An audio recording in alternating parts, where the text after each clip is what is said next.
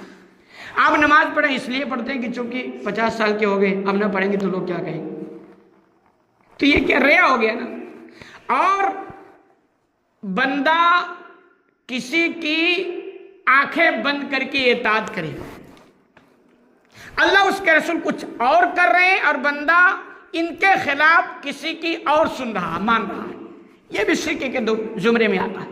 افرأیت من اتخذ الہہ ہوا، اے نبی اس آدمی کے بارے میں تمہارا کیا خیال ہے جس نے اپنے نفس کو معبود بنا رکھا ہے؟ کیا مطلب ہے؟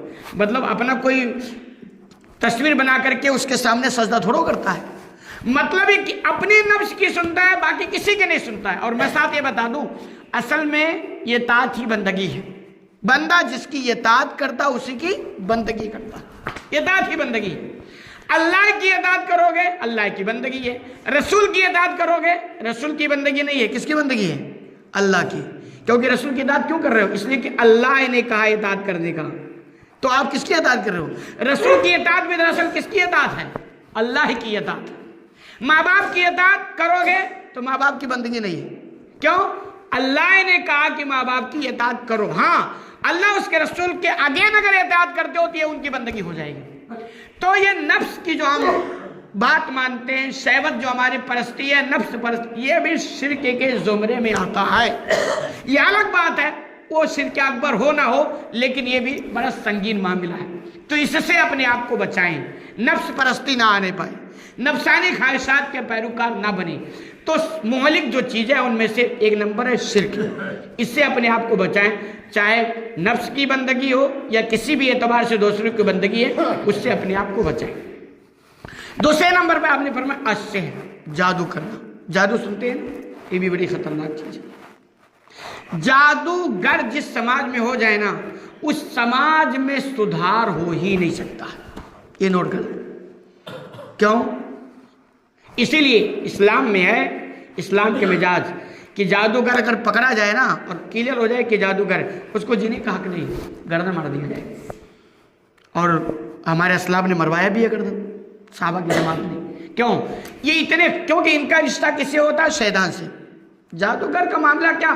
یہ شیطان سے ان کا رشتہ ہوتا ہے، اور شیطان ہمیشہ وہی باتیں کرے گا جس سے دنیا میں فتنہ اور فساد ہو، خرافات ہو۔ تو یہ جادو بھی بہت بڑی مطلب تباہی کا سامان ہے۔ ان کا کام یہ ہے، میاں بیوی میں لڑانا، بھائی بھائی میں لڑانا، یہ کرنا وہ کرنا۔ تو آج تو جادوگر تو اس طرح نہیں کہتے کہ میں جادوگر ہوں، لیکن نوعیت الگ الگ ہے۔ جانتے ہیں شہروں وغیرہ میں جہاں بریلی مسلک کے لوگ زیادہ رہتے ہیں نا، وہ روحانی عامل، پہنچی ہوئی شخصیت کہاں پہنچی ہے؟ وہ شیطان تک پہنچی ہوتی ہے، باقی کہیں تک پہنچی ہوتی ہے۔ تو یہ بھی بڑی مہلک بیماری ہے، کسی بھی اعتبار سے آپ ان سے اپنے رشتہ نہیں سکتے۔ اور تیسرا وقتل النفس التی حرم اللہ الا بالحق، کسی کو ناحق قتل کرنا، جس کو اللہ نے حرام کر دیا اس کو ناحق قتل کرنا، یہ بھی ہلاک کرنے والی چیز ہے۔ ہو جائے کیا؟ ایک آدمی کو کسی نے مرڈر کر کے ختم کر دیا، اس کے چھوٹے چھوٹے بچے ہو، جانتے ہیں اس کے ذہن میں بیٹھ جاتا ہے، اور اس کے دل کے اندر انتقام کا جذبہ بھڑک رہا ہوتا ہے۔ جس دن وہ اس لائق ہوگا نا، وہ بدلہ لے کے رہے۔ یہی وجہ ہے کہ عرب کے اندر جب جنگیں چھڑتی تھی نا تو 40 سال وہ انتقام میں ختم ہوتا تھا۔ تو یہ بہت بڑا ظلم ہے، اس لیے انسانیت یعنی ایک آدمی کو قتل کرنا انسانیت کا قتل قرار دیا گیا ہے۔ تو یہ بھی بہت بڑا جرم ہے، بہت بڑا گناہ ہے۔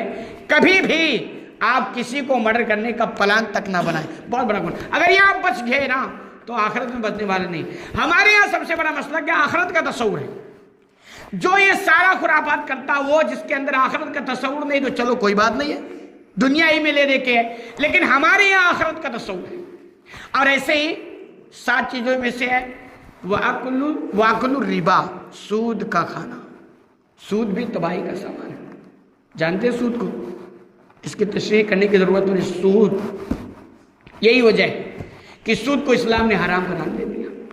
آج جانتے ہیں دنیا کی 70% دولت 30% لوگوں کے ہاتھوں میں ہے۔ دنیا مان رہی ہے کہ زیادہ مالدار ہوتے ہیں کہ غریب؟ زیادہ کون رہتے ہیں؟ زیادہ تو مالدار ہے نا۔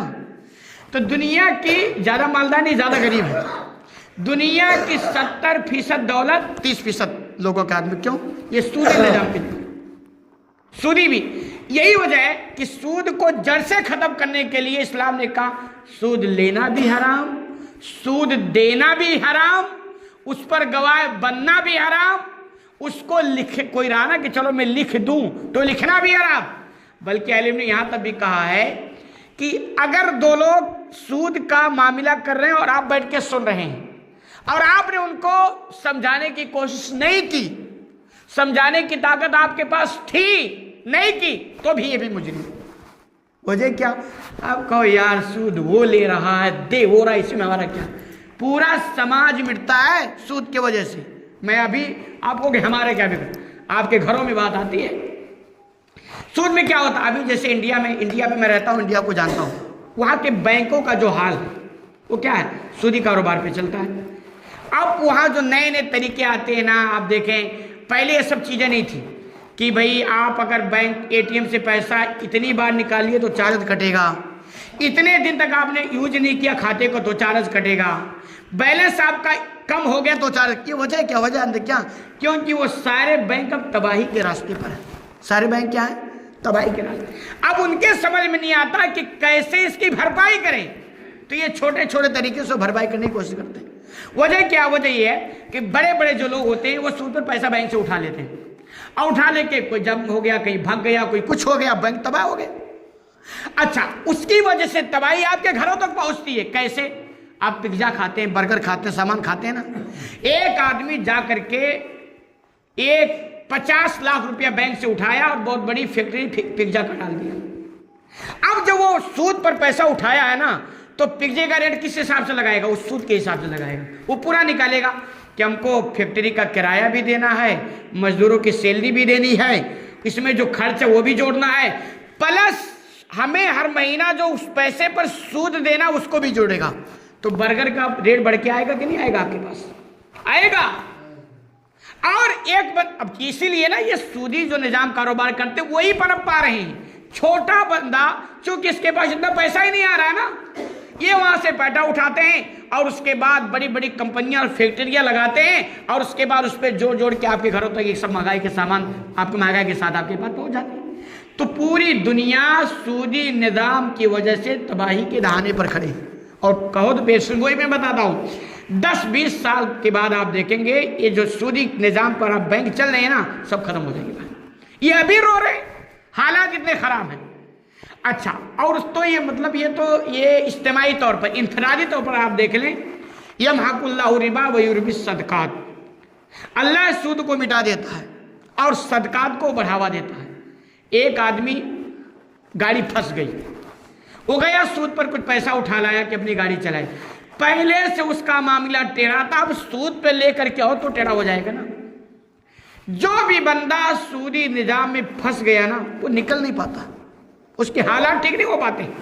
اور جو سود پر کمائی کرتا ہے نا، اس کا دل اتنا مضبوط اتنا سخت ہوتا ہے نا کہ 1 روپیہ بھی بغیر دنیاوی منفعت کے وہ خرچ نہیں کر سکتا۔ اچھا، جس سماج میں ایسے لوگ ہو جائیں تو اس سماج میں امن و شانتی رہے گا، پیار محبت رہے گا؟ بھائی سوال ہی نہیں۔ بھائی جو سود لے کے بیٹھا ہے وہ ہر مہینہ آپ کو بڑھا کر کے دے رہا ہے، اس کے دل میں اس کے تعلق سے محبت بڑھے گی؟ یار اللہ نے دیا ہے، میرا تو سب چوس کر کے لے جا رہا۔ نفرت پیدا ہوگی، بغاوت پیدا ہوگی، اور بغض و حسد پیدا ہوگا۔